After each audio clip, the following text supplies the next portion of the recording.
రాజన్న సిరిసిల్ల జిల్లాలో కబ్జాకి గురైన భూములను ఆక్రమణదారులు తిరిగి అధికారులకు అప్పగిస్తున్నారు. కలెక్టరేట్లో జిల్లా కలెక్టర్ సందీప్ కుమార్ షా అదేవిధంగా జిల్లా ఎస్పీ సమక్షంలో 6 ఎకరాల భూమిని ఇద్దరు వ్యక్తులు సరెండర్ చేశారు.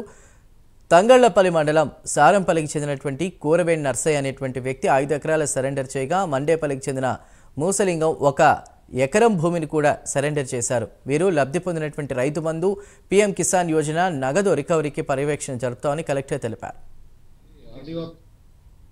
ఈరోజు ఇద్దరు మహానుభావులు వచ్చారు. సో ఒక వ్యక్తి శ్రీ కూరవేణి నర్సయ్య సారంపల్లి నుంచి వచ్చారు.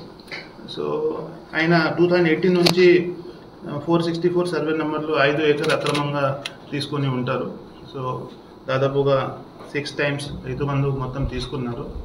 దీంతోపాటు పీఎం కిసాన్ కూడా తీసుకొని ఉంటారు. సో ఈరోజు మంచితనంతో వచ్చి పాస్బుక్ సరెండర్ చేస్తున్నారు సారు. సో అదేవిధంగా మూసలింగం గారు కూడా మనతో పాటు ఉన్నారు.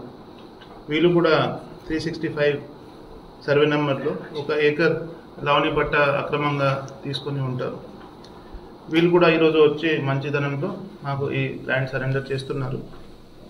ఈ ఆల్సో 6 టైమ్స్ అది రైతు బంధు తీసుకున్నారు. పీఎం కిసాన్ కూడా తీసుకొని ఉంటారు. అది పర్యవేక్షణ చేసి మీకు చెప్పడం